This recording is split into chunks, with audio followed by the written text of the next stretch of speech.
here. There we go. Okay, Scott, I do one more. we'll Ah, get things a rolling. all right, get things rolling. Where do I start? So I guess I've been at Red Hat a long time now.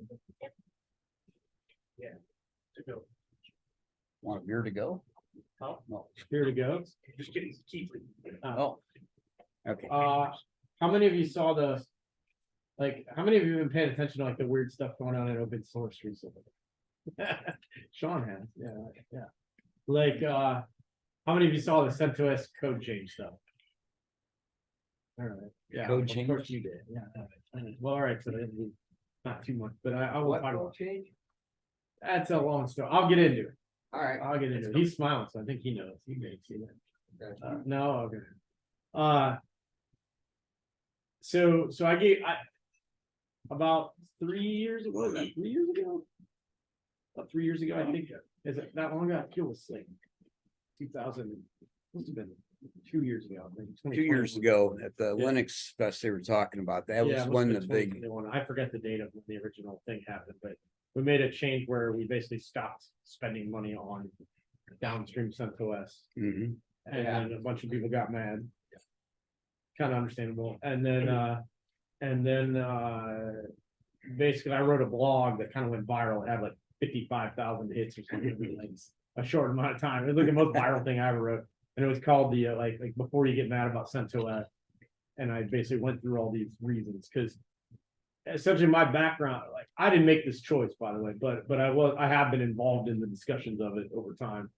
But open source is hard, I guess what I'll say, to like build a viable business. Like there's an argument that like Red Hat is the only successful company in this space. There's still that argument to this day that of pure play open source. And I can get deep into that if you want, but are they successful? I mean, financially? Yeah. Yeah, I think that's fair. I think those are two fair ones. I do actually think they're fair, but I don't think they've been like wildly successful. Not enough to like mimic as an Not enough to be bought by IB. not enough to be bought by anybody. Well, I guess SUSE did. They got bought and sold and blah blah Yeah. blah, but they've had all kinds of prompts, and that's what I'm getting at. So what I'm really getting at is like the Silicon Valley companies are not mimicking what they're doing. They've tried to mimic what we did, and they're basically come to a conclusion that maybe it's not possible. Yeah, SUNY tried to do it too, and they failed. Well, Well, I think they've always done an all right job. It's just they're not big. yeah, they're not as big, and neither is financially neither is Canonical, although they're very popular. Mhm. But yeah, I don't know. That's the gist of it. Like when you look at I'll get into this, but like so I started writing this like blog and explaining like from my perspective, because I think I see a lot of sides of this that maybe is not obvious to a lot of people, like in that I'm constantly involved in business with customers, I'm constantly involved with partners, I'm constantly involved with community stuff, and so like I kind of see all the sides of this in a way that I didn't see until I worked here, and especially as I was in product management, where you're basically it's a zero-sum game. Like everything costs money, and you want to do everything, and you only have so much money and so much resources, and engineers can only do so much, and marketing can only do so much, and all these different groups can only do so much. And so you've got to make sacrifices. It's like the hardest job I've ever had in my life. But you start to see all the angles, all the different sides, and why decisions get made. You start to become involved in them, et cetera, et cetera. So I kind of started this as like Red Hat should be out there probably talking about this stuff before they make changes to like express like how we feel about things. This is like the first thing the lawyers would tell you. Like if two companies are fighting, they're saying, well, what do you want? And what does the other side want? Like, let's say that out loud first before we start talking about suing each other. Like the lawyers will get mad if everyone just starts threatening to sue each other, usually on both sides. So I shouldn't say angry. Lawyers don't ever commit to being angry, but they basically are just annoyed. So in a nutshell, I started writing this blog, State of Enterprise Linux. I did it last year, I did it this year, and then I was like, I could go out and do a talk. And then we made that last code change was sent to us, and that made my talk a lot more interesting. And so yeah, that's where we're at. I don't know. So essentially, you can still get all the source code for Red Hat Enterprise Linux.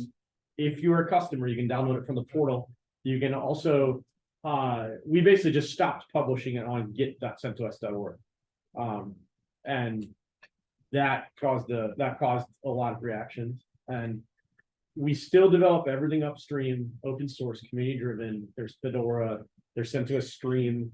All the code for RHEL is technically in CentOS Stream, but you have to put it together and figure it out yourself. It's not just like easily packaged up. And that made a big ruckus, basically, like saying that we weren't going to make it easy for people to build rebuilds of RHEL, essentially.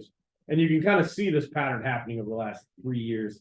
And so that's basically what caused me to write all this. Like I wanted to start to explain this stuff to people and why a little bit. I also, practicing what I preach, like I'm starting to put licensing for copyright licensing in my presentations. It's something I think we've been lazy about. I don't think, how many of you have given a presentation before and created content? I know you have. I know you have.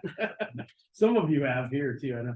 I think we're like really late. Like I was lazy for a long time and I didn't put this in here. And I'm starting to be more diligent about saying like, what is the copyright? How can it be used? Because I think you should proactively tell people how they can use the stuff you're creating. And it's something that I got lazy about for many years. And now I'm realizing how important it is, like to state publicly your intentions of what you want people to do with the stuff that you're creating. When you're creating content, when you're creating code, whatever, you should definitely license it and copyright it so that you know, so that people know what your intentions are with it.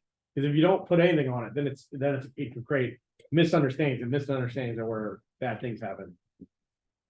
All right, so I'm gonna go through like a little bit of an introduction and explain my biases. And a lot of you know me, so you know my biases. And then I'll talk about like where we're at today, where we're at in open source in general, where we're at with like enterprise Linux.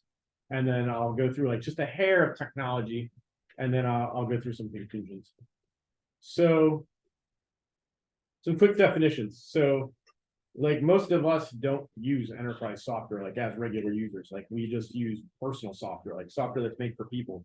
Enterprise software is very different. Like the features and benefits of it are connected to LDAP servers and scale out and role-based access controls and like all of these things that like regular people don't really care about, right? But as soon as you start to try to glue together an organization, there's all these things that become important. And this is a very lucrative software space, I'll say. Like this is where almost all the money is made. I mean, not all the money. There's definitely money made in beta, business to customer software, but there's a huge ton of software money made in this space. Is SAP part of Red Hat now or? No. It's just an example of people think of enterprise software, they think of SAP. Well, It's that's just like you're like That's nobody uses SAP in their basement. Like, that's for what fun. copied my job with Huawei. Yeah. They converted from the mainframe to SAP. Oh, it's funny. I said the same thing that was on the slide, even though I reinvented it in my head. It's one of those things like, so like, I joke, I bring this up to bring clarity in that, like, sometimes you'll see Red Hat make decisions and it seems like they're like decisions that are based on like individuals, but they're not, because we're dealing with enterprises all the time and other big businesses that make a lot of money, like Fortune 500s, Fortune 1000s, Fortune 2000s, those kinds of people are our general business, big governments. Yeah, those kinds of things. All right, so enterprise Linux colloquially is basically like RHEL, Red Hat Enterprise Linux, which we lovingly refer to as RHEL, Fedora, CentOS Stream, Rocky Alma, maybe even Oracle Linux, blah, blah. In this, I do not mean SUSE Linux Enterprise. It is called SUSE Linux Enterprise. That is the name of it. Now, some people would argue, wow, they're all kind of like things that are used by enterprises. That's cool, I get that. But for the point of this talk, I'm only talking about the Red Hat landscape. And I wanted to bring up an example, like RHEL Workstation is not really for people. It's for people that work at companies.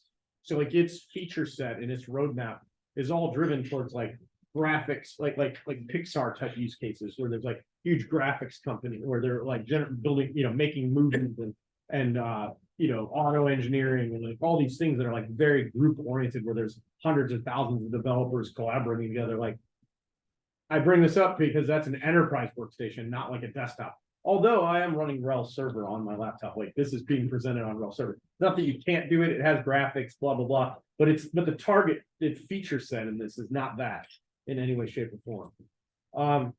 And then I'll say like two words I want to define, like ecosystem and landscape. Like ecosystem has a very specific meaning if you talk to Red Hatters. I think of the partners that sell software on top of Red Hat stuff or the hardware vendors that we run on.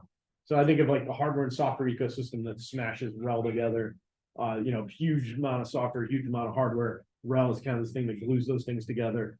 That's the ecosystem. Those are people that we literally have relationships with. We sign contracts with. We certify hardware. We certify software. The landscape I refer to as like CentOS Stream and all the rebuilds and maybe even Amazon Linux and all these other things that are kind of built off of or interact with Red Hat stuff. These are not things we generally care about from our business perspective. These are just like gnats flying around that we have to think about and worry about, but they don't actually help us in a lot of ways. Like they generally, although people believe they do, I can tell you like from firsthand experience, like there's nobody that's like, oh yeah, we liked Amazon Linux, we decided to buy RHEL. Like nobody says that. Nobody's like, oh yeah, we liked Oracle. We found Oracle first and then we came to RHEL. No, that's not. They bought Oracle because it was a knockoff RHEL, basically. They always knew what RHEL was and they were looking for something that's a copy of it. I have never in my life met a human being that found out about Oracle Linux and then found out about Red Hat Enterprise Linux. It was like, oh, you're the actual thing that they copy up. Like nobody does that. That's not like, and I bring that up because I think it's not thought about that way. And a lot of times, I don't think we realize that. Like when you work there and you see all these people doing these things, it's a very different experience than when you're like on the outside. You're looking in. You're like, why is Red Hat doing this stuff? All right, this is a good pivot into my biases. So I've introduced you to like what is the software that I'm going to talk about. Like what is the space I'm kind of digging into. Like me, I'm a long time open source person, 25 years. Like I've loved this stuff. Rick knows. I've always been a diehard open source person. I like all the code I've written. I wrote a petite log analysis program that I gave away for free. In fact, some guy tried to recruit me to start a company, Logzilla, which is now, I don't know, a much bigger company than I've never started a company. I should have started this company when I'd probably be rich. But I'm a product manager for RHEL Server. So what does that mean? I talk to customers, I talk to partners, I definitely talk to community, I talk to engineers. I make sure that we're building things that customers want in that enterprise space. So like I understand the enterprise needs very well. I, of course, as a hobbyist myself, I still pay attention to what hobbyists want, but it's not something that we target as product managers. It's not staff rank as something that we're like targeting generally. I think one of my philosophies, I think commercial interests are extremely important for open source to survive. I don't think people realize like, I'll dig into this more later. I have some data on this, but without it, essentially, I think there's an extremely big risk to whether open source even continues to be as big of an influence as it is now. Like without companies spending a bunch of money on it, it is a myth and a misnomer to think that it's a bunch of like nerdy guys in their underwear in their mom's basement writing code. Like that is not actually what's happening. Although like it's funny to joke about and think about, it's not actually how the rules work. And then I just try to be positive with this. Like I try to like explain this in the best way I can. So this is like a standard thing that like Silicon Valley startups would show you, where they would say, okay, I'm a VC, I want to invest in this company. Show me what you built. What's it like here's the startup that's creating this stuff. Like, show me what value you create, and what you're capturing, here's the value created in the marketplace, by the startup, let's say, or any product, service. Here's the amount that you charge. So this is the value that the company that created it captures. Here's the value that the customer gets. So like, say I sell you a security product and it mitigates, $100,000 in risk, but I sell it to you for $50,000.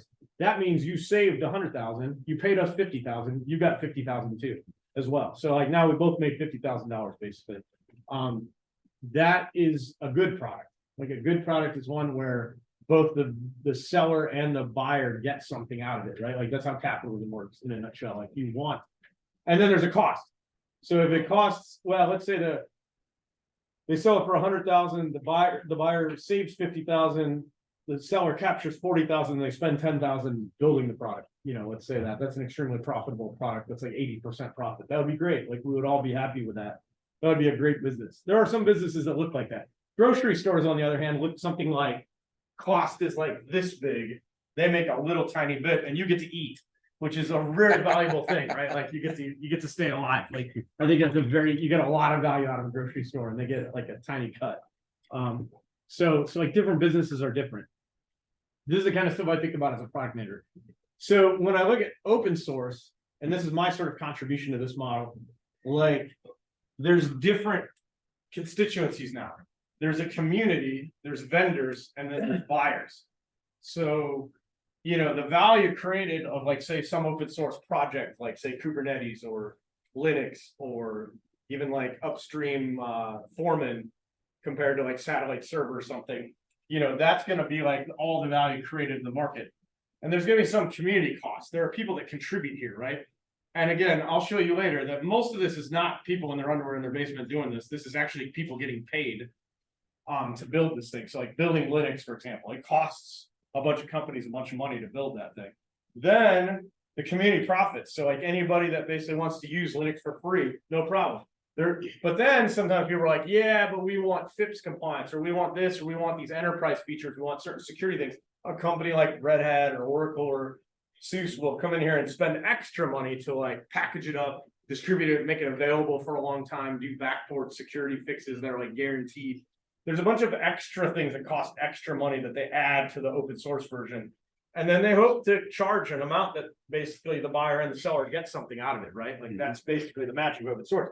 The idea here is if every vendor, the idea of open source that's magical to me is that like some of this is defrayed across a bunch of people's, like everybody contributes to the Linux kernel. So this cost could be very big. It could be like $1 billion a year. And yet each company only spends like 10 million or something. And then you could spend like another 10 million to like productize this thing. And then, charge an amount and make money basically, and also make value for the customer so they can buy it. But it's a very different thing when you have a community involved. There's like, everybody's kind of got to be made whole in this, or else nobody's happy, right? Like the community has to be happy, the vendor has to be happy, the buyer has to be happy. Everybody has to be getting a little bit of value out of it. But everybody has to be paying a little bit too. Like the vendor has cost, the community has cost, and then the buyer has to pay for it. So like everybody here has to put skin in the game for this to be healthy, basically. I hope that makes sense. Does that make sense? Is that crazy talk? There are unpaid contributors to open source. Well, I know because I've contributed to open source. so have I. Paid for it. Oh, I mean, petite. I never got paid for any of this stuff. But you and I's contributions are like this big in the scope of the world.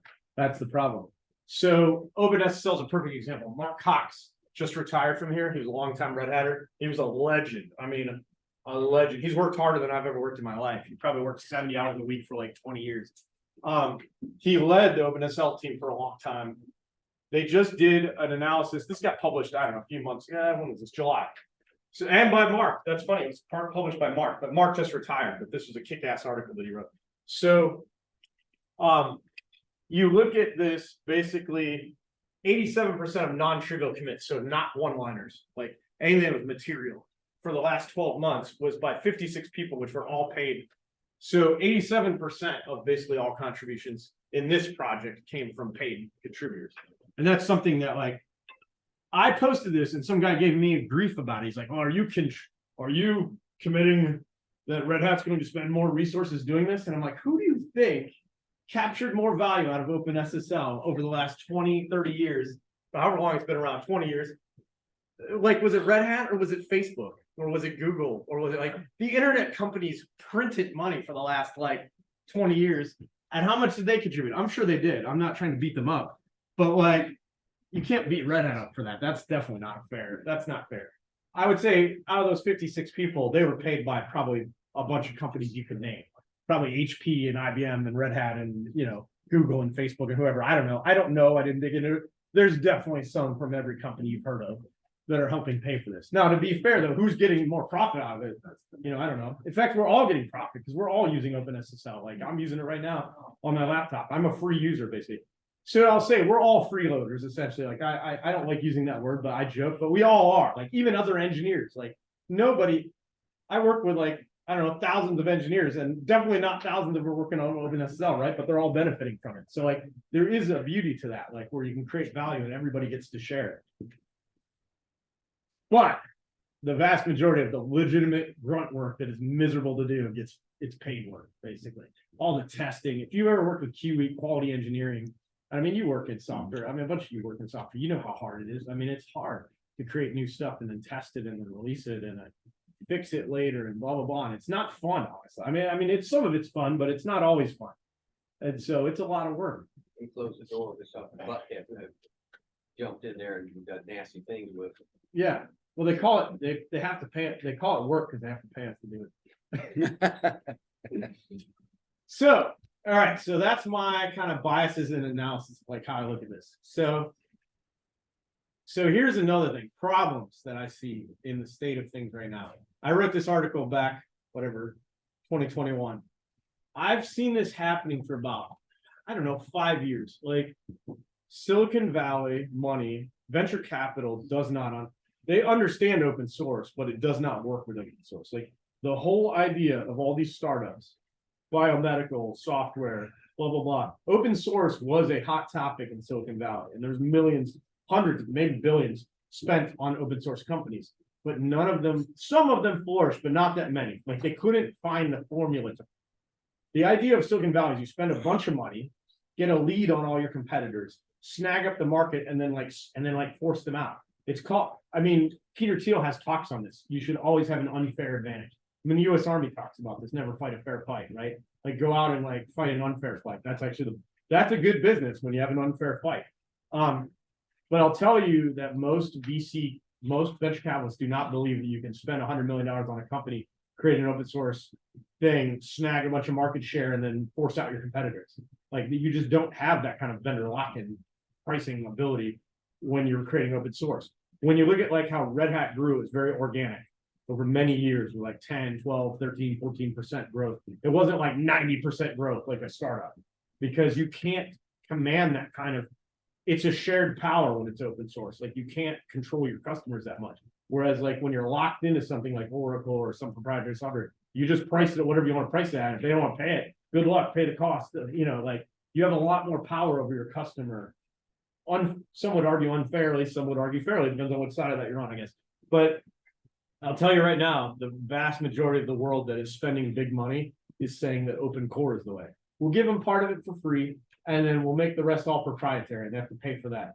And if anybody tries to contribute something to the open source part that competes with the proprietary part, we'll reject those changes. I mean, this happened back in the day with Sugar CRM back in 2000. What was that? Maybe 2008, 2009, somewhere around there. Sugar CRM had this big marketplace, and if anybody tried to put anything in that marketplace for free that competed with a feature that was in the paid Sugar CRM, it just got rejected. So like you'd have to go on the internet, find something, download it. It wasn't really open source. It was open core. That was my first experience with open core. I was like, what the heck is this? Like, this is so weird. And I tried to wrap my brain around it. I'm like, I don't understand. Now, to be fair, you can't blame them. They want to make a business. They want to get other big companies that have money to pay them for the thing they're doing. So like, I'm not blaming them for that. I just think I don't think it's a great model. Like, I don't believe in open core, but that I'll tell you right now, I'm in the minority. If you look at all of the money in the world right now, like I would say a big chunk of the money. So Red Hat's been very successful not doing open core. Like everything we do is upstream and open source. It's all very pure play open source, as pure as it gets, I would argue. I would argue, though, another company that's done it successfully is Automatic. The WordPress people, they actually do really cool stuff. WordPress is still open source. You can really download and use it all you want right now. Now, I will say I pleasantly pay for Akismet, which is a service that WordPress offers. That it connects to their servers, it downloads some kind of files, and it knows, and it has some kind of, I don't even know, some kind of machine learning, something or other, but either it's like spam filtering. It knows when like I'm getting spam comments and it just blocks them all. And I pay them like, I don't know, like $10 a year to like block spam. I'm like, take my money. I'm like, take my money. I want to pay you to do that. Like I'm happy to pay Akismet to do that work. And yet the software is all open source. Like if you want to find some other spam filtering, somebody could compete with WordPress. They don't care. They're like, but I trust WordPress. They're the people that came up. Automatic is the company that made it. So I'm like, they're pretty smart. They're pretty sharp. I've used their free software forever. Like I feel good about giving them money. I use their stats, WordPress. I forget what it's called, but there's like statistics. They show you like what pages people have connected to and blah, blah. I pay for that. It's like $35 a year or something. I'm like, this is a no-brainer. And what you see is like, actually WordPress sells those things to enterprises as well, not just individuals. They've done a very good job of kind of selling some baby services to people like me that are willing to come off $10 or $35. Now, I guarantee if you're a big company, they charge you a lot more for these things, which is fine because those companies are making a lot of money off of those websites that are built on WordPress. I actually think WordPress probably has one of the most elegant business models I've ever seen in open source. Like it's phenomenal. But people don't think of it. They're so quiet. It's privately owned. I think the one guy owns it. He still owns it, and it's big. It's pretty big. I don't know. It's private, so it doesn't, I don't know that they report how much money they make in the US, but it's pretty big. There's like 5 or 6 business units, all with different things. They have shopping cart software and WordPress. The ones we know about are WordPress and a couple other things, but like they have a whole bunch of products and they all kind of work the same. They're all open source, but as soon as you go to use them, you're like, oh, there's some services that would be nice that would make this easier to use in a business. And you're willing to pay for it because you're like, it makes sense. Like I'm getting value from them. So I guess my argument here is that it's not that you need open core to work. Clearly people have figured out how to do it. It's just, there's not that many examples. Like you could argue Canonical, SUSE, Red Hat, Automatic. Those are pure open source companies. You can argue about how successful each of them have been, but I think Automatic and Red Hat have definitely been successful, I would argue. The other problem that I see happening is AI. So I don't know how deep all y'all have, basically there's the model written in some kind of code, then there's the training data, and then there's the training that, there's these weights that get saved out of the training. Like there's 2 parts to the AI. This is basically all machine learning in a nutshell. You take a bunch of data, run the model on it, do what's called training, refine it, come up with this thing called a model, which is really just a bunch of weights. It's basically a bunch of statistics in a neural network, a bunch of numbers is all it is. It's basically a data file. You can move that data file anywhere, and then on the other side of it, you do what's called inference, which is where you've trained this model, it has all these weights in it, you move it over here and you allow it like to connect to a chat bot, and the chat bot will like use the model to like generate responses like ChatGPT or whatever. Now, I'm grossly simplifying this because I'm no AI expert, but what would make that open source in my book is if the weights, the data, and the code were all open and you could use them. Now, that's being debated about what it means to be open source AI. What does it even mean? Like, is it the data? Is it just the weights in the model? Maybe that's all it is. Maybe it's not the data. Maybe you can't reproduce it. I think if you want the same rights, the same software rights that you have with open source where you can reproduce it yourself, I think you need all 3. That's my take. But I will say, like, the open source initiative is working on defining them. This is not a done. We're reevaluating this just like the late 90s or the mid to late 90s when we were evaluating open source and what it meant. And so it's interesting to see that like the cloud providers competing with people are creating this thing where people want to do open core. If you look at, there is all kinds of FUD. I mean, just, I don't even know what to call it. It's not FUD. It's just lies. They're like, oh, here's an open source AI model. And you're like, that's not open source. You have to sign some agreement. You're not even allowed to use it for this or that, blah, blah. It's not open source, but they call it open source. It will literally use the words open source to describe these things. So I don't think it's malicious. I just think it's like, the world has gotten so big that we're like using these words wrong. And it's like, I feel like I'm talking to my mom about technology. I'm like, that's not open source. Like, that's not what this is. I don't know why you're using those words. Now, I will say, I saw this company last week, Mistral. They released an actual open source model. It's Apache 2. I don't know if the data is there, but definitely the weights and the code are there. I'm not sure if the data is. I haven't had a chance to dig into it deep enough, but it might be. If you look at how Ansible Lightspeed, are any of you familiar with Ansible Lightspeed? It helps you write Ansible code. It's a service that IBM helped Red Hat with because they're big in the space. Our museum's using that for our POS. Would they be using that? I don't know. Lightspeed. Oh, it might be. It might be a different thing. I'm sure that's a common name. But this basically like will run in Visual Studio, and if you're like writing Ansible code or config, it'll like fill in suggestions for you using like one of these LLMs.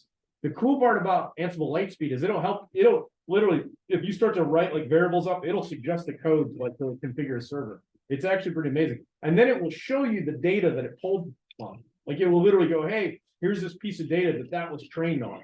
Like we have basically found a way to like loop this together so you can see like, what am I pulling this from? Like like the LLM generated this from some other code it saw that it thought was similar to this. But like, what did it come from? Is Lightspeed open source? I believe it's all open source. Yeah, I don't know much about this, to be honest with you. I'm getting out of my depth, but I believe it is. I know in a transparent way they show you all the data. I don't know. That is a good question. Is it service only? I don't know. I don't know if it's a service only. Y'all know, and I'll make sure Google can tell you. Yeah, actually, I should have Googled that. I never, I hadn't even thought about it. I just assumed it was. But then when you asked me, I got that nervous feeling of like, I haven't actually verified this. So long story short, I think AI and I think the cloud are forcing people to reevaluate whether open source is the right answer. And I don't think we've come to terms with that all the way. Like, I think we just assumed open source won, like everything's open source, but it's like there's this insidious thing that's happening that I don't think people are paying attention to yet. It's not necessarily winning. So then I asked the question, like, does open source still work? Much of the world's questioning. Mind you, I am using these as purely examples. I'm not beating up any of these companies. All of these companies are struggling to make money, essentially. Like, if you look at the latest one, I'd say it was Hashi. I saw people throwing rocks at them for certain things. I won't get into the politics of it, but all of these companies have basically had some product or software project that was open source, and then they moved it to something that was not open source after a while. Now, all of these got popular too, by the way. They got popular first. They saw other people were like cloud provider or somebody else was competing with them in some way they didn't like, and then they decided we'll change the license. And you may say, well, how are they able to do that? Like, and I will tell you, because of something called copyright, contributor license agreements, and copyright transfer agreements. When you contribute code to some of these projects, they make you sign. Like, if you contribute to Fedora, we don't make you sign these. You own the copyright. It basically makes it impossible for Fedora to not be open source, because you would have to get like thousands of people to all vote and agree that they're going to like transfer their copyright to Red Hat or to anybody else to like go change the licensing on it. You can't basically change the license on code unless all the people that own the copyrights agree to do that. But when these copyright transfer agreements, when you contribute the code, you actually transfer the copyright to whatever entity you're contributing that to, and now they can control it completely. So this sort of thing that's happened over the last 5-10 years is these have become very common for these like venture capital backed software companies. They always make you sign CTAs or CLAs, and so they always have the right to change the license, so they don't have to keep it open source. And so then you'll see things like what happened with Hashi and Terraform. I don't know if you saw this, but this happened a few weeks back. Now the Linux Foundation is creating a project called OpenTF or OpenTofu, and it's basically a forked version of Terraform that is going to remain open source. Like, I didn't look. It might be under MPL2 or whatever. Mozilla Public License 2. I think they went back to whatever that license was. I don't know. I'd have to verify, but it's under an open source license. But the only option you have when there's an entity that controls it completely, they can change the license anytime they want. There's nothing you can do as a contributor. Like, even if you've contributed code, you have no right to like veto it or argue about it or anything. Like, oh well. So your only option is the nuclear option to like create a fork. And we haven't seen this a lot yet, but we're starting to see it. You know, I would say the Hashi one's an example of where you're seeing this happen. Like these two things I highlighted here are starting to come to a head where people are starting to really fight about it, and you're starting to see conflict. I brought these up again. You know, ChatGPT, OpenAI. I mean, could it be further from open? I mean, is that open washing? The word open? It used to be open source, then they decided to change it. That said, I also don't want to beat up what's his head, the CEO. I actually think they're interesting. I think he's probably trying to do the right thing from the best I can tell, but I don't know. These guys are all good sales guys. And anytime I listen to their pitches, they always sound good. I'm like, yeah, this guy's pretty smart. Seems like a good dude. And then like 5 years later, you're like, oh, not a good dude. Like, I don't know. Like I'm terrible. I want to like people. I want to believe that they're like doing the right thing, but like it's trust but verify in a lot of ways. Like if it's not open source, if it's not protected under a license, let me go back and say, like, when I was younger, I was more pragmatic. I thought open source was the right word to use. I was more pragmatic. I think maybe I am teetering towards the free software thing more. Like there's a big debate of whether we should use the words open source or free software. Free software communicates there are rights that you have. Open source is more like, hey, it's practical. We can all contribute and make cool stuff. It was like more like that. One was a little more hippie-ish. The other one was like more like these guys are like, you know, monks, warrior monks that want to fight with everybody about how the code should, you know, be protected under license. I think I might be leaning back the other way more now. Like, I think maybe if you don't fight for it, it just disappears. Like if you don't, you know, if you don't like, hence the reason why I put that license at the beginning of my presentation. I think we have to all start doing this. Like we're all responsible. Like it's not, as Sean saw it, but my buddy Joe Brockmeyer gave a talk at Ohio Linux Fest. He's like, it's not a spectator sport. Open source is not a spectator sport. We take it for granted, it will disappear.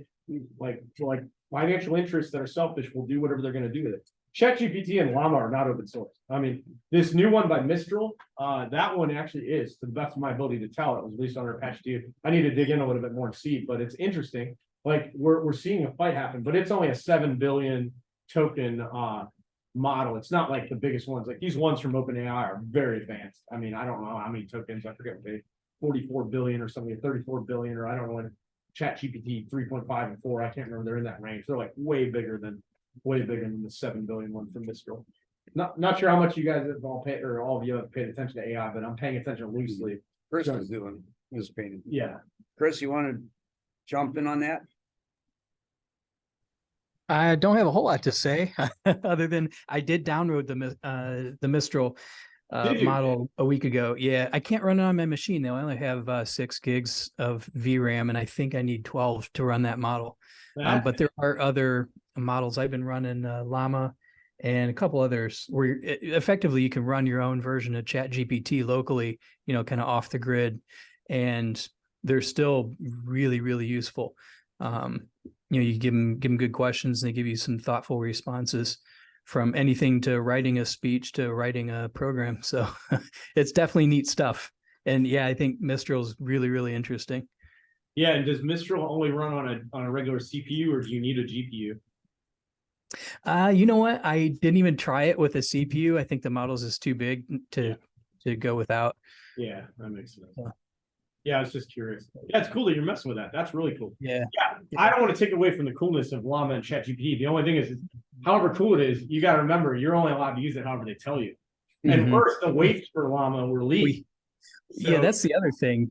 Like if you get Llama, it's been kind of neutered in terms of the types of responses it will give you, whereas the one you're talking about is supposedly completely unencumbered. You can do anything you want, I think.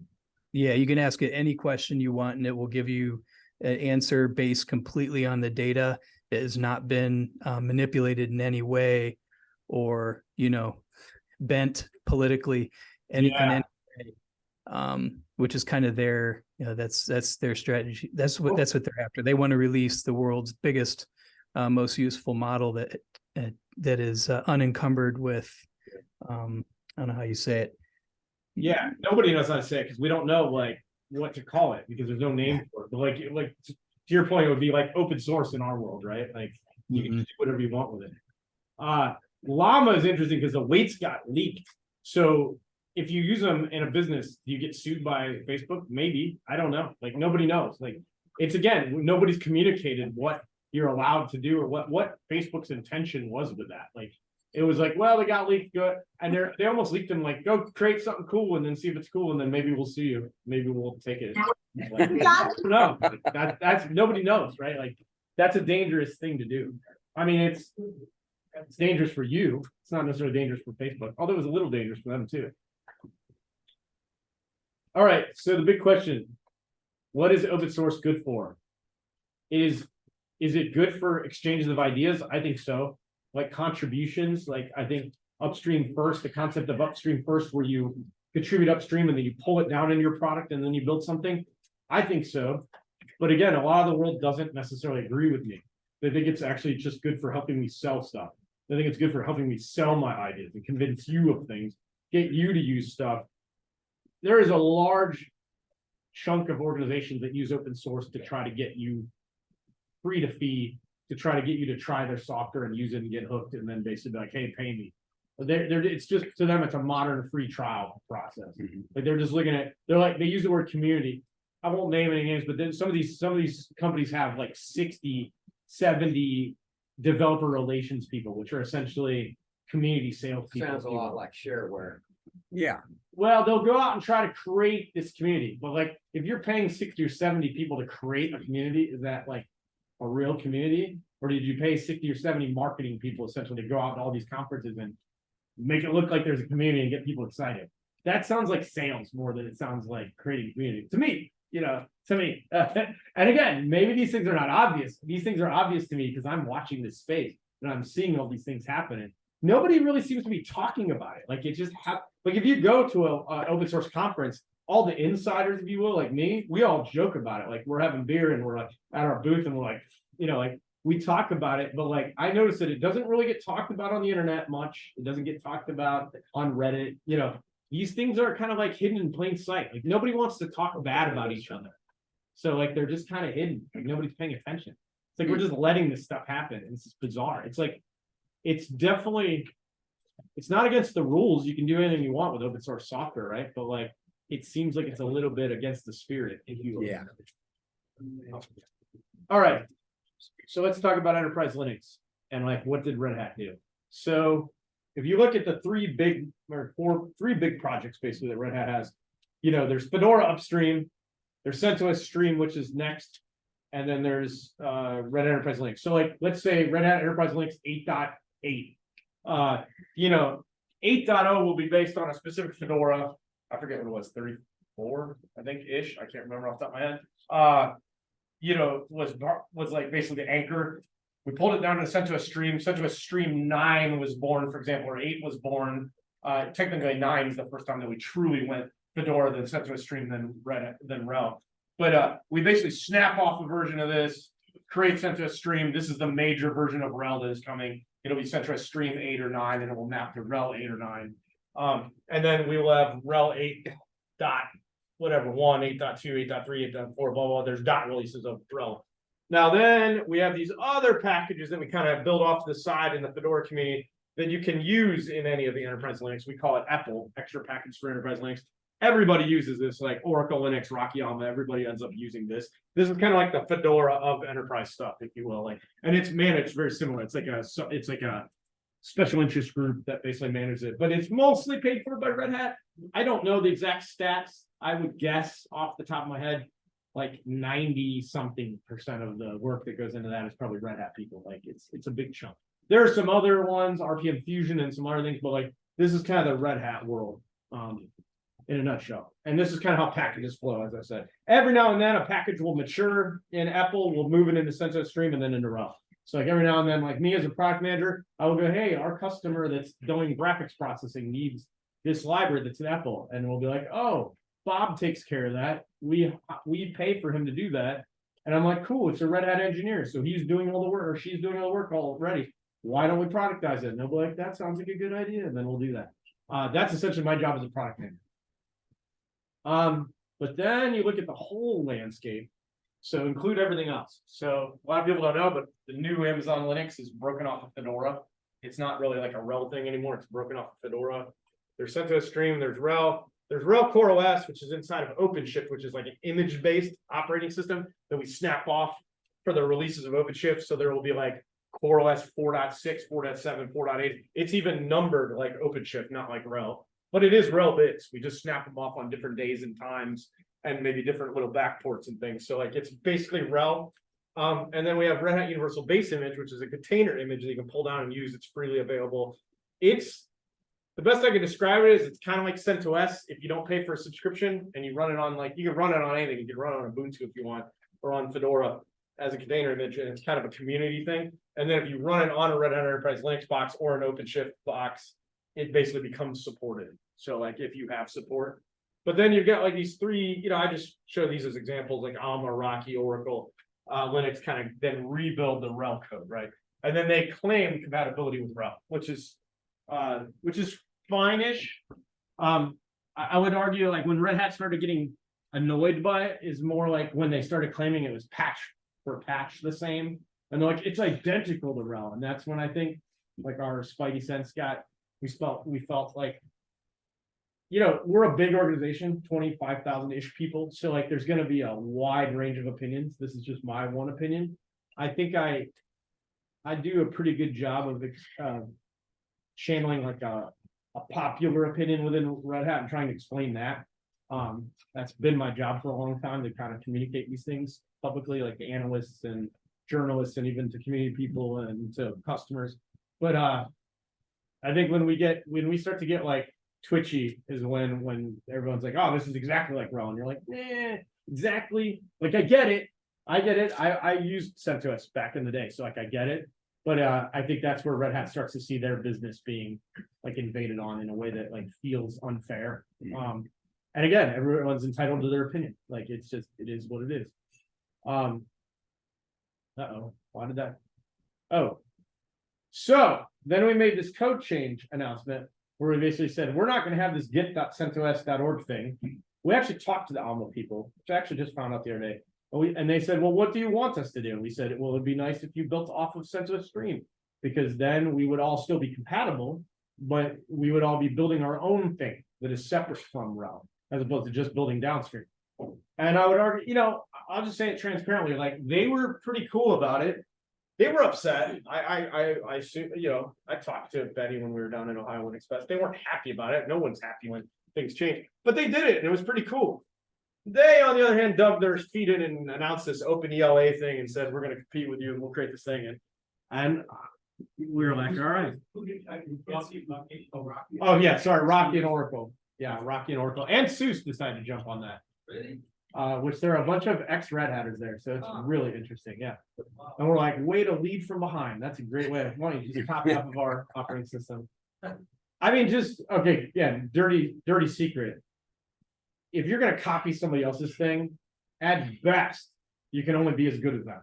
Like, you can never be better, by definition, right? Like, you can, like, if you're really good at it, you're gonna be equal to them. If you're friggin' phenomenal at it, you're gonna be equal. That doesn't make sense for a business. Like, it just doesn't make sense. Like, this is like business 101. You want to go create your own thing that has its own differentiated value in the market. Because if you don't, you're never gonna really, it's just not gonna ever be that great. I would never work for a company that copies off someone else's stuff, because I would be like, they're never gonna pay me. Like, they're gonna think that I'm just this like cog in the wheel and like pay me what, yeah.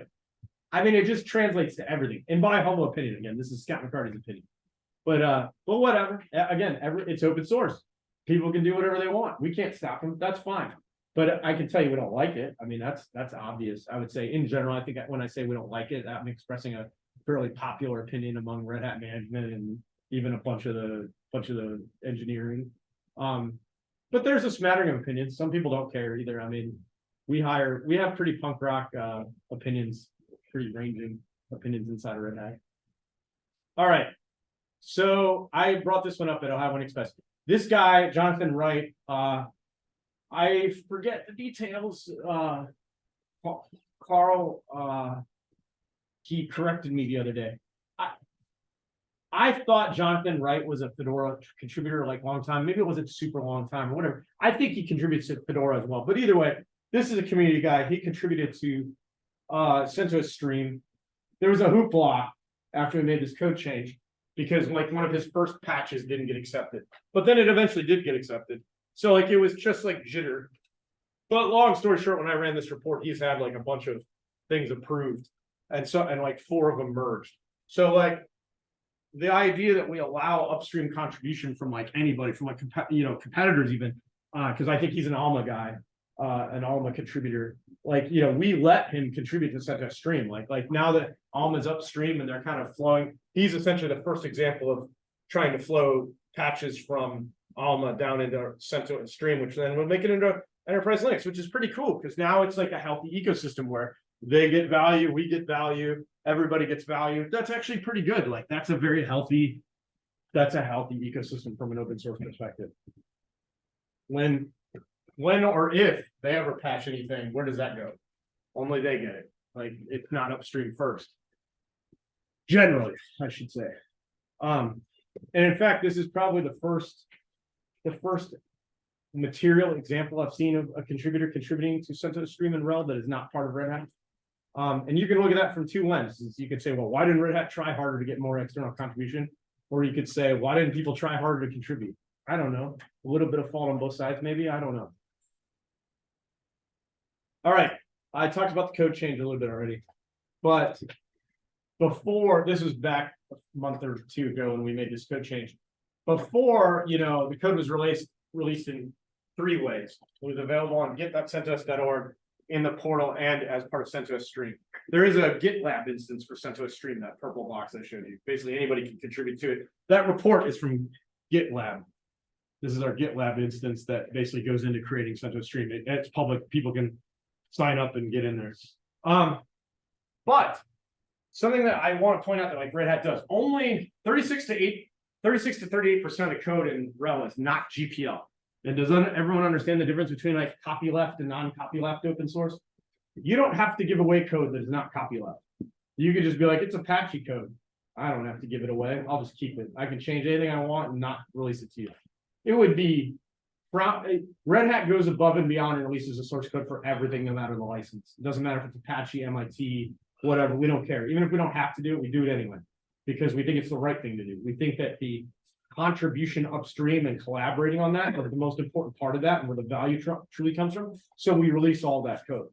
But I only highlight it to say that, like, I joke, like, if I was going to build an evil open source company, I would just not release that 36 to 38%, and I would make it impossible for anybody to copy my stuff. I would just make it hard. But Red Hat doesn't do that. So you'll notice afterwards, same thing. Code is still available, but we did stop publishing it in a neatly packaged up, bow-tied way for people to just copy it. Because we basically used to put it out there, the dot release. We literally just, all you had to do is like recompile exactly what we put out there.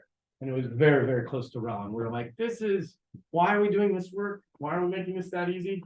It does start to feel like you're like, if you want to do that, great, figure it out from CentOS Stream. It's still compatible. The kernel's the same.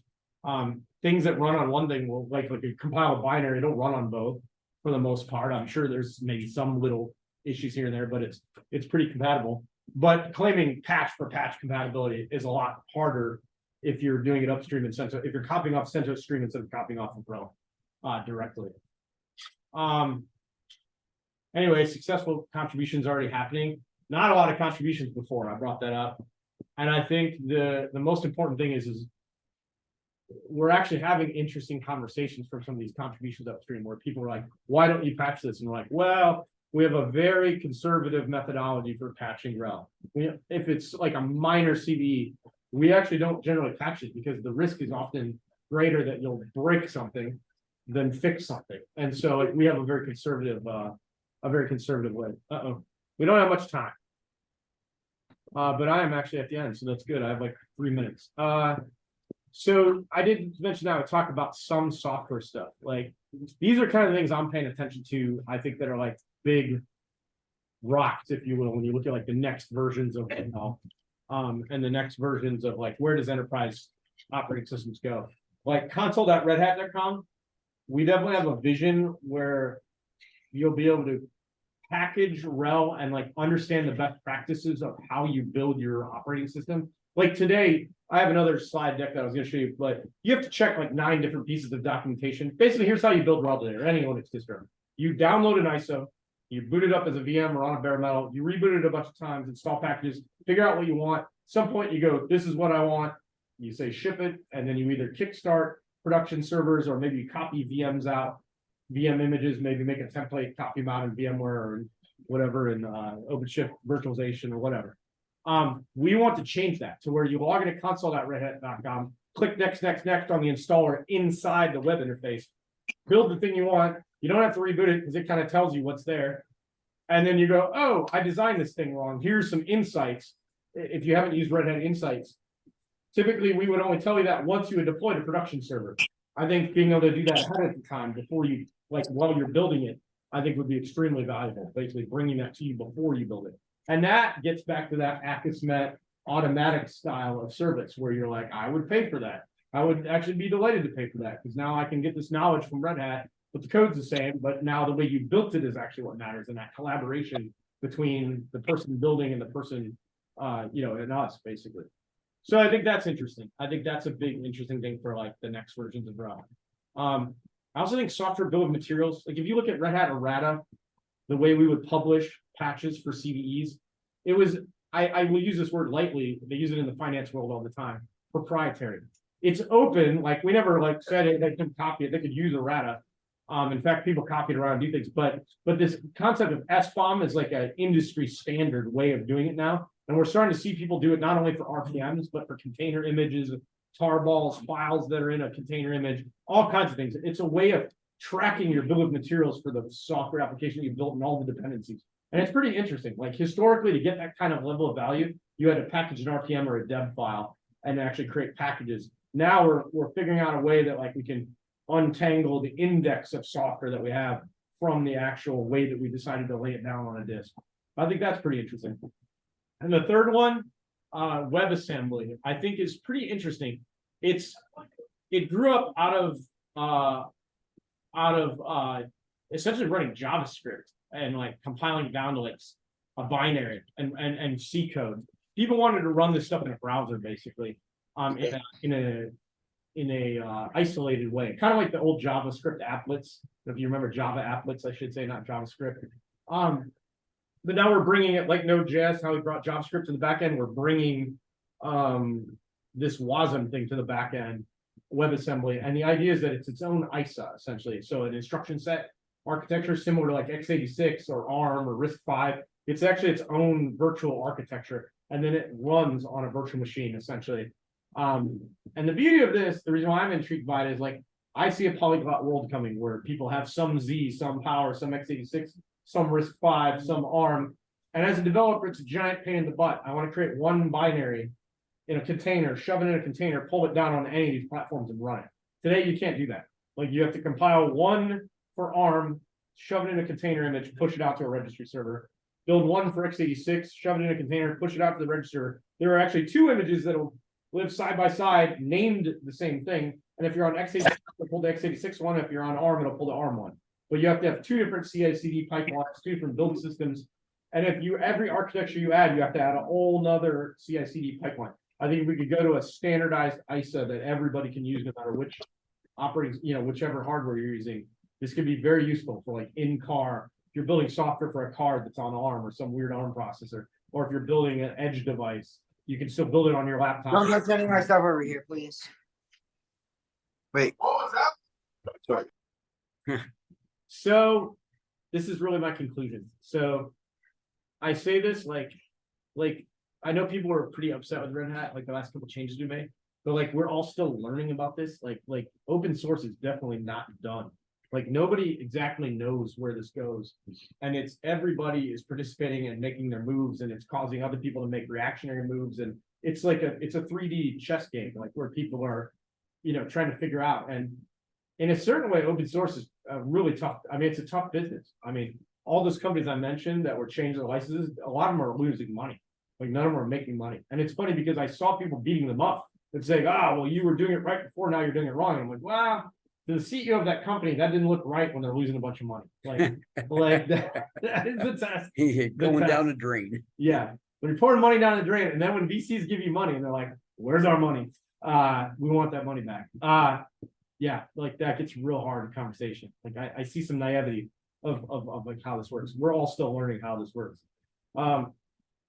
Open source, I do think it's under threat, but not for the reasons a lot of people think. I think it's for these CTAs and CLAs where people are signing over their copyright and people are changing licenses and they're experimenting with weird licenses, and then they're calling things that are open source that are not open source just because the tech is cool. Like Llama is cool. I'm excited by the tech. My inner geek, like I like it, but I'm also worried that we're like, oh, it's cool, I'll play with it anyway. I don't care about the licensing. Like we're valuing the tech higher than the licensing, but you've got to have enough licensing and copyright and protection that I can actually use this stuff the way I want to use it, or else it's going to be very painful. We've seen this movie before.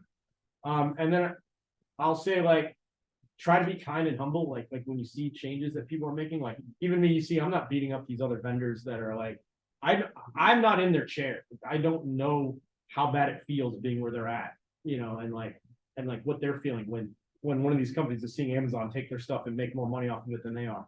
That's pretty painful to watch, especially when you like have hundreds of employees and they're all working their butts off 60, 70, 80 hours a week. And then you're watching some other company make more money than you and your company's losing money. That's probably a pretty painful, emotional. You can understand why they're grasping at straws and trying to change licenses and do weird things. So I guess I'm saying try to be kind because we're all still human. And then I'll say, well, at least it's exciting. Like here we are. It feels like the late 90s again. Like, it's actually really exciting now. Like you have to pay attention, you have to participate, you have to truly be dialed into this stuff, or else like it's changing fast again. Like this feels like I didn't understand this in the 1997. I learned the 1998ish. I was digging in, learning. This is not that new though. In 97 or so, I remember getting an audit sicked on me by SWA. And they actually said, okay, we'll let you run over your office and report any bootlegs. And they really were iffy about whether or not you report Microsoft. PC may have come with like DOS 5, but if it was running DOS 6 or Windows 95 or something, wasn't important to them, not spa. Yeah, it's just the operating system. It's everyone that contributed to spa really wasn't interested in making Microsoft rich. Yeah.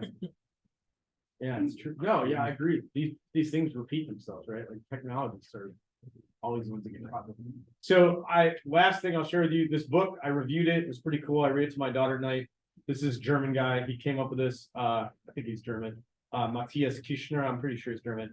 I'm a friend of a friend, basically. It was like, hey, would you review this book? And I was like, yeah, that's pretty cool. And it's about this little girl.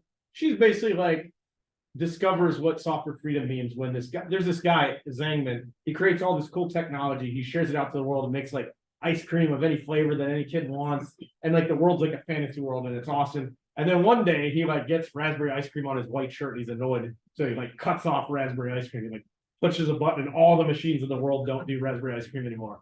And the little kids are like, what, that's crazy, but then they still eat the other ice cream because it's like still good, but slowly but surely you start to see, you're like, oh, the freedom matters a little bit. Like I should be able to do what I want with these ice cream machines. And so it's pretty cool. Like it drops the hint on kids of like why the software freedom matters. Like why being able to do what you want with your code and with the software is important. And so it's pretty cool. So like if you have any little kids in your lives and you want to like teach them, you know, this is a pretty cool book. So I from- don't Yeah. mean disrespect. No, I think we're done. So how do you think, where do you think we're going as far as the mentality between like Linus and Stallman? As far as two extremes, you know, as far as open source or, you know, theory of how software should be handled. Yeah, it's a good question. Well, the bigger question that worries me is like, what about when all these guys get old and they're no longer involved? Oh, yeah. And then we're the ones that are. Yeah. I'm already the old guy in the room. Yeah, yeah. Like it's weird. Like we were there with Mad Dog and like he's definitely the old guy, but I'm also the old guy. Like I'm only 48, but I'm the old guy. Like I mean, there's young people here now. I mean, like, Mhm. and I mean, like we have to tell the next generation like what we did and why, or Yeah. else like they're gonna do things different, experiment and perhaps make mistakes or maybe not. You know, I don't. But like it's like we're handing off the reins, right? Like, Mhm. I think Linus is still obviously in charge of the kernel, but I do worry like what happens after he's gone, right? Yeah, because who's gonna be the voice? All of his of lieutenants reason. are pretty old with him, like they're Yeah. the same age as him. They're like a little bit older than me, I think. Yeah, but Uh, and Stallman's older yet. Stallman's kind of been, He's way off in the weeds. he's kind of been marginalized, yeah. Yeah. I mean, he was always tough to be. Oh, he was, when he was over at your place, Yeah. Yeah, I tell a story that you told me about him at your house. It's like, this guy is so off in the weeds, he doesn't have any clue yeah, about. Richard Stallman stayed at my house for like 3 days. Back like, I don't know, it was about 5-6 years ago. Yeah, when he gave a talk at Kent State. Yeah, when he gave a talk at Penn State, and it was a very interesting interaction. Yeah, It was definitely interesting. I'm being recorded, so I'm not gonna yeah. disclose all this, but Oh, I can, but it was definitely interesting. Over Yeah. beer without recording, I'll. yeah.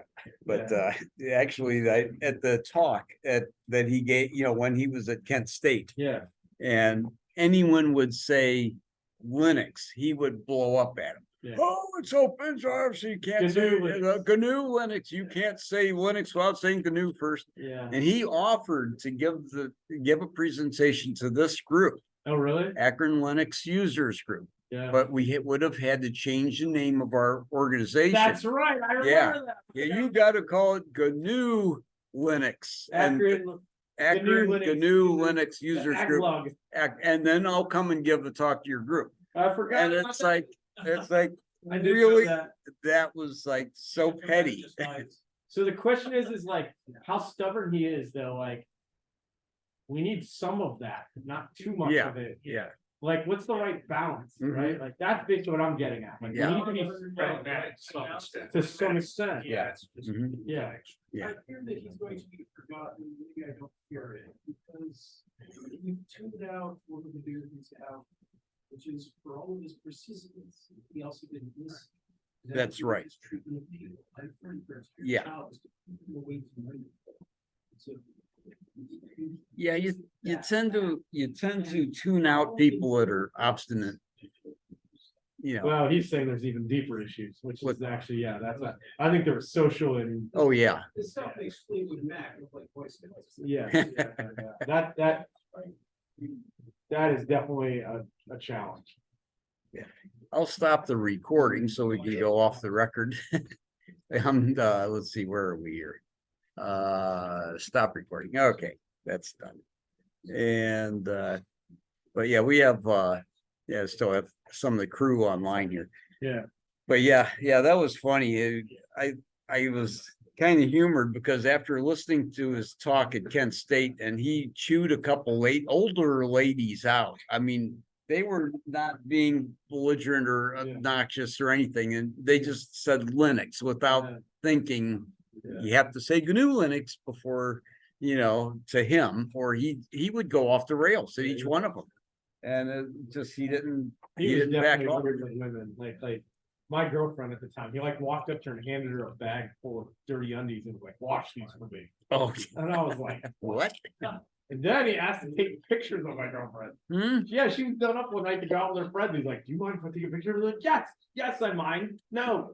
I literally was like, what the fuck? He has no social etiquette at all. It was a weird. He It was was- super weird. Yeah, I was like, dude, like your story about like, yeah, not surprising. he puts his dirty She didn't shoes do up anything if on I you. was there, but if I would have been there, I don't know. He But yeah, I don't- puts his grubby feet up on your kitchen God, he countertop. did actually have Yeah, his feet up on yeah. my counter. Yeah, In my middle island. yeah.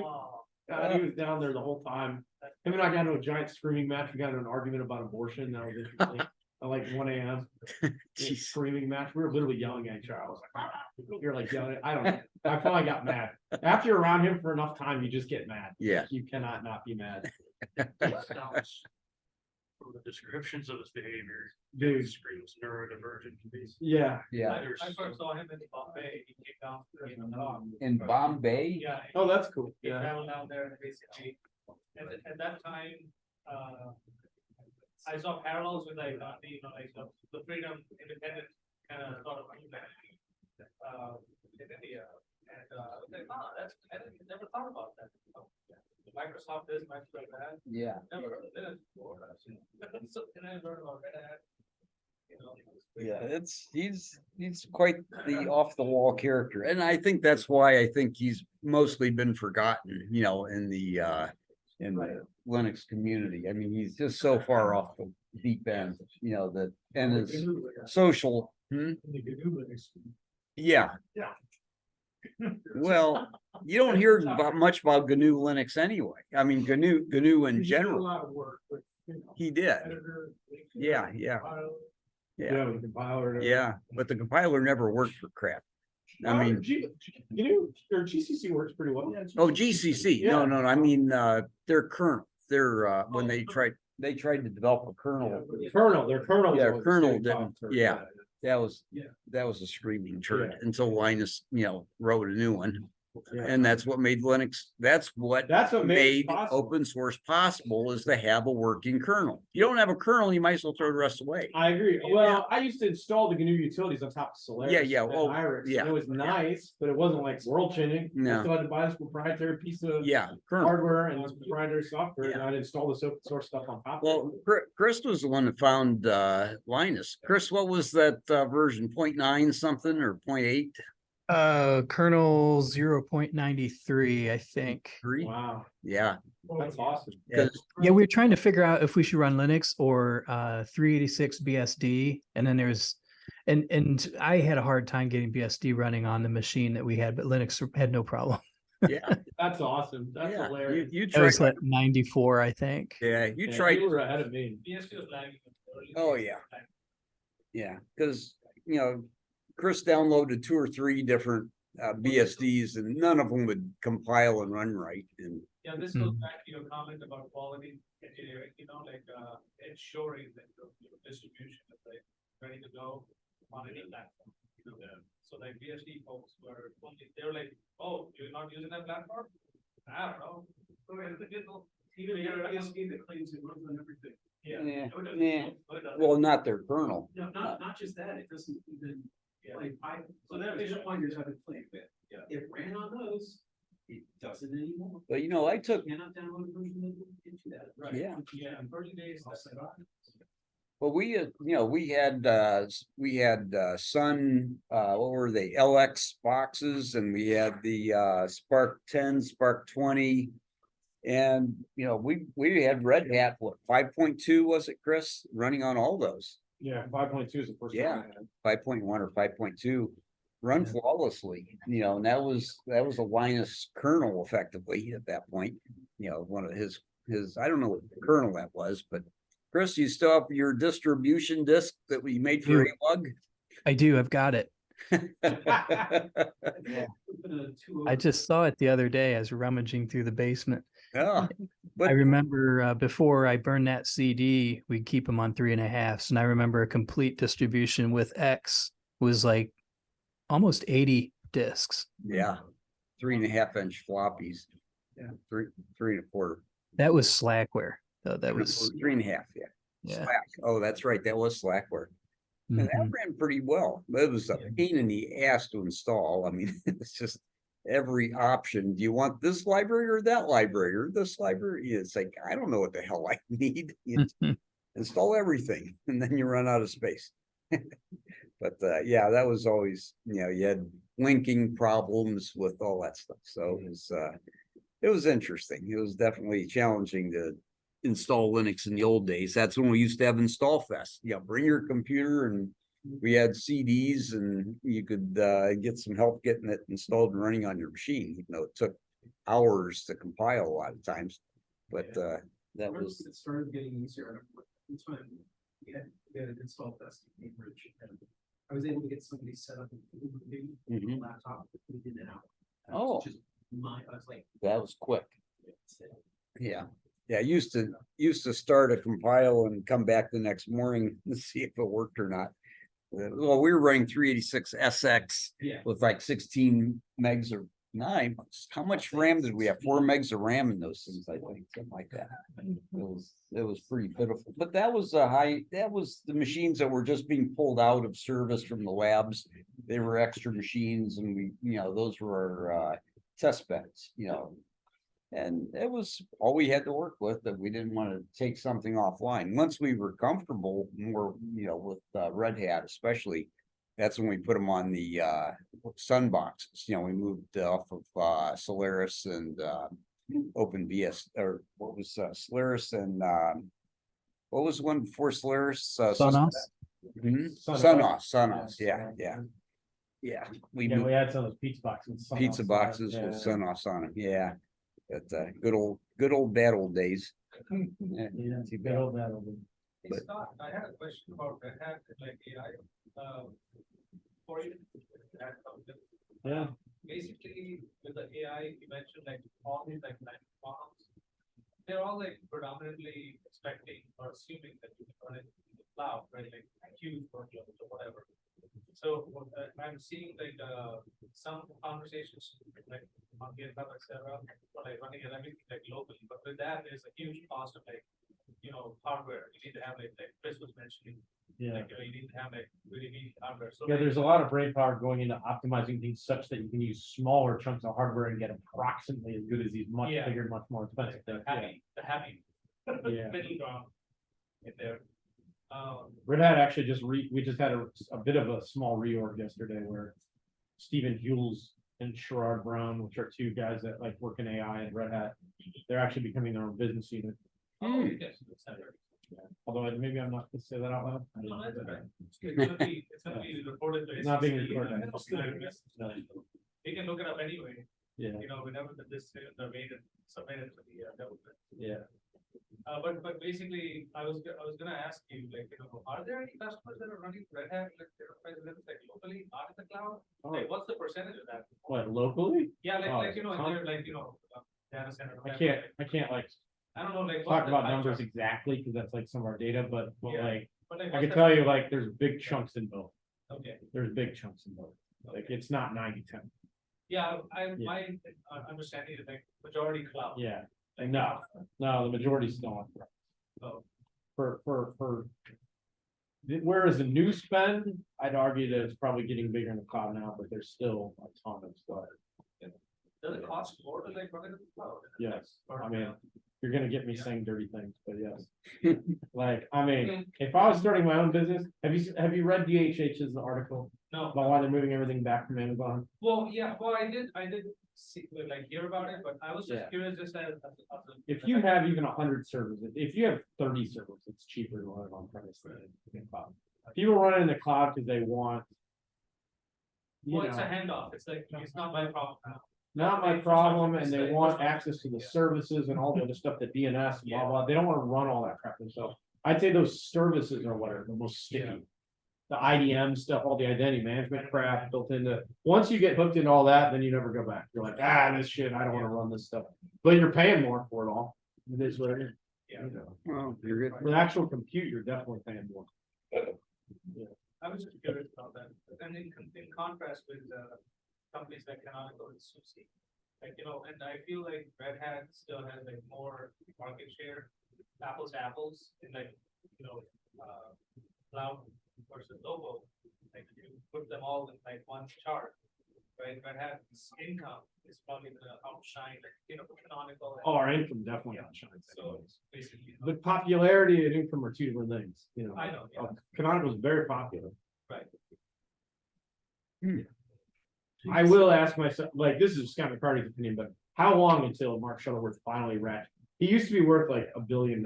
He's now worth like 275 million. Really? What's he's dumping money? I don't know, you tell me. Well, But yeah. Well, I guess if his goal is to die at zero, then he's right there. Right, Yeah, I mean, is your, I don't think that was his goal. Yeah. I think his goal is to do what all the other Silicon Valley guys do and grow it into a much bigger number, like 5 billion. Like if you look at somebody that had 1 billion in 1999 or whatever the hell he sold Saw or Verisign or whatever the hell which way that went, but he sold for like 900 million or 875 million.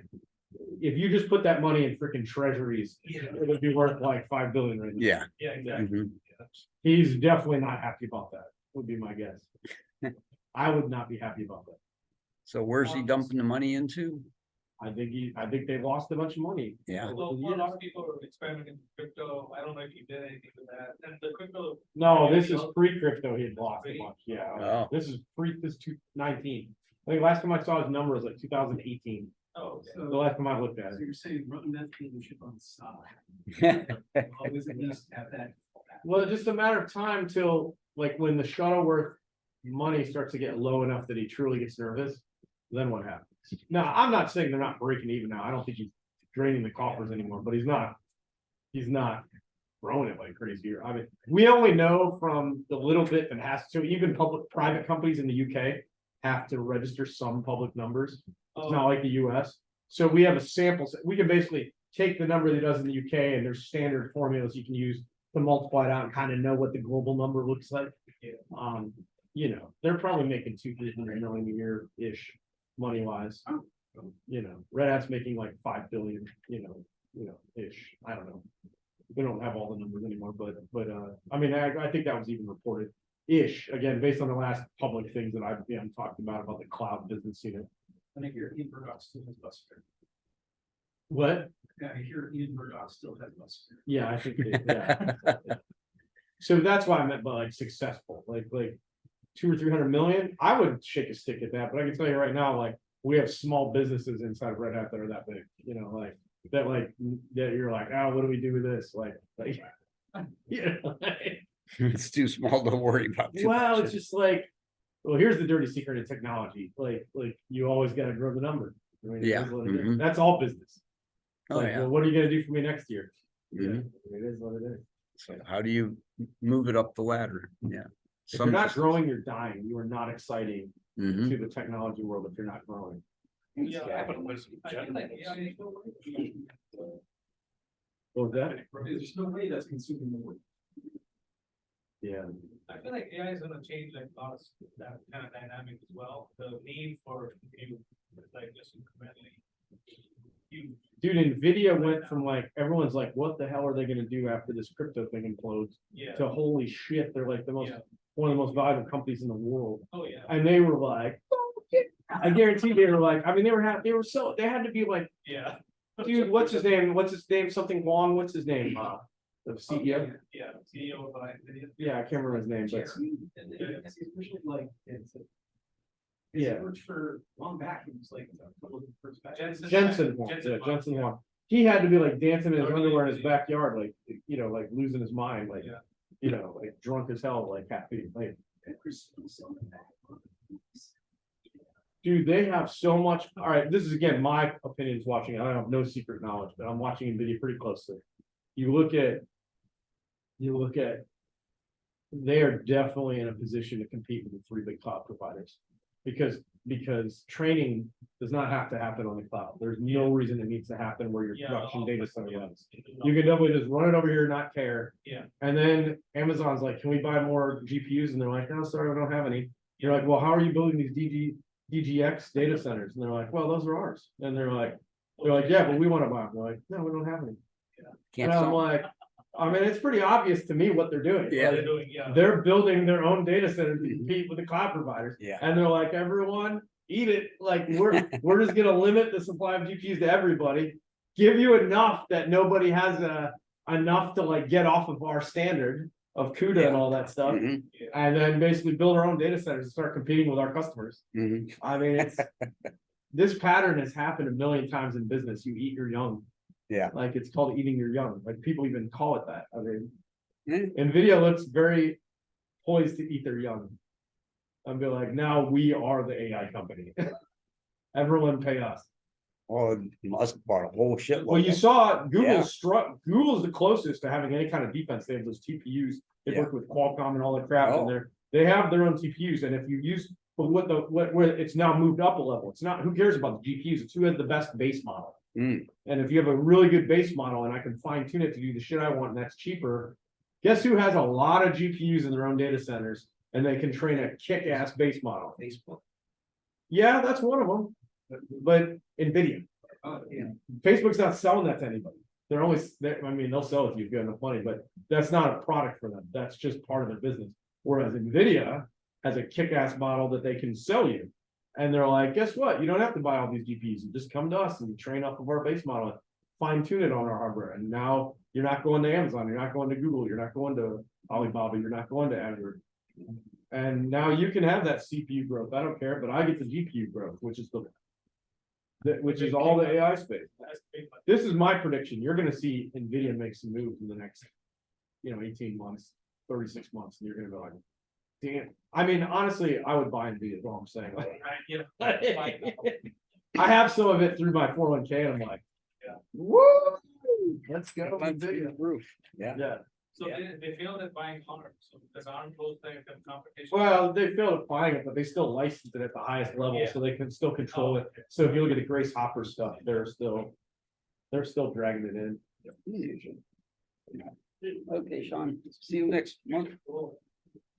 It's interesting. I mean, you're predicting the future is dangerous. and Oh, yeah, you feel never like know. an idiot, But that's my theory. I think, I know they're thinking about it. At a Yeah, minimum, they're yeah. thinking about it. They're like, should we do this? Will the SEC smack us with anti-competitive behavior? Like, I guarantee those conversations have happened. Oh, yeah. Yeah. Jensen Huang is no dummy. I mean, he's a very smart guy. Stanford, yeah. Yeah, he's super smart. So you think they could get into I mean, they're not the only chip manufacturer, not the only GPU Well, manufacturer. you know how soft the SEC is? They're always scared to smack an American Yeah, company. yeah. Because you don't want to ruin your own No, your own gems. Hey, talk Yeah. about back in American companies, did you see what they did with Amazon just recently, or AWS specifically? No. Like, they spammed them with like, e-commerce, the domain of e-commerce, Yeah. trying to like inform them that, hey, they seem to have a monopoly, e-commerce here. Oh, did you see that they got an algorithm auto pricing stuff? And they're like, well, okay, so Matt Levine, he's a Bloomberg writer, he's amazing, super smart guy. Yeah. He has these hilarious articles. He goes, so what's the difference between so it's illegal for two competitors to basically say, hey, if you set it at $10, I'll set it at 10. It's Yeah. called collusion. yeah, But if you drive by the other guy's store every day and be like, oh, he's selling it for $10, you're like, we'll match the price of my competitor. That's legal. That's Mhm. competition. Yes. But if you think about it, if that happens at high enough speed, what's the difference between collusion and competition? not much. Not much. Yeah. So Amazon had an algorithm. This is beautiful. So they had an algorithm that was auto pricing stuff. and it would slowly raise the price as long as all the competitors would raise the price. As soon as they would stop raising the price, they would stop raising the price. Is that collusion or is that competition? Yeah, That's Very Very fucking fine fine line. line there, yeah. Well, the SEC doesn't like it so much. They're like, that feels a lot like collusion, mother. truckers." Doing things like Oh. they don't- Can we pay you? Oh. Oh. Oh, Yeah, okay. right here. Yeah. Oh. They've started doing things like, you know, in the last couple of years where they don't have little brands of stuff. Yeah. And that's like, okay, well, then why should I buy from you? And why should I wait for a Sorry, subscription? if I'm I'll not- see you guys. If I'm gonna get basically, you went to Alibaba for me. And, you know, it's, you know. So I did that. I bought some cables on Alibaba because they're like $4 each, and I just ordered a bunch of them. I was like, I should sell these on Amazon. But they're really cool. They're like they go to like the slim basically they're 135-watt cords, which are impossible to find, with USB-C on one side and slim tip on the other so I can use it as a native cord, so I can actually charge this thing off USB-C. This thing sucks a ton of power, and normal USB-C won't charge this. Which one gotta go? It's a Lenovo P1. It's a monster. It's like a 32 gig monster with like some Xeon monstrosity in it. I didn't know this was gonna happen. I thought you could charge anything off USB-C now. And then I ordered this and I was like, oh no, that's not perfect. The new USB-C PD 322 goes up to 240 watts, so it'll charge anything. So the next generation of this laptop will work off of a normal, it'll end up being USB-C again, but I got the Frankenstein one. We're gonna shut it down. See you guys later. Matt, hopefully you can check in more often and check us next month here. Maybe we'll get together before then, probably for a family luncheon or something like that. See if, See you, Rick. Yeah, yeah, hope to make it in person soon. Thanks. okay, yeah, no problem. Hopefully we'll catch lunch or dinner with Joe and Andre sometime in the next few weeks or so. Which you'll probably do Yeah. something for us. So that'd be Yeah, good. for sure. All right. Good stuff. Good stuff. Thank you. Yeah, thanks a lot. We'll catch you with you a little later. Take care. All right. See you. We'll see ya. This is And Javen, catch you a little later. Say hi. Yeah, see you, Rick. Yeah, good. Hope you caught most of it, I think, and I have it recorded if you want to watch the beginning of it. So we'll put that Yeah. up on the That'd website be great. at some point. Very good. Yeah, nice seeing you. Have a good evening. All right, talk to you soon. Take Thanks. care. So I know it's actually working because it would like not charge. All right, see you later, Carl, and whoever iPhone is that's, Getting so mad. texts are not appropriate. You need to kind of clean that up and quit texting while we're having a meeting. Anyway, catch y'all later. Bye. I've got to go the hard way. Well, it's the company's machine, right?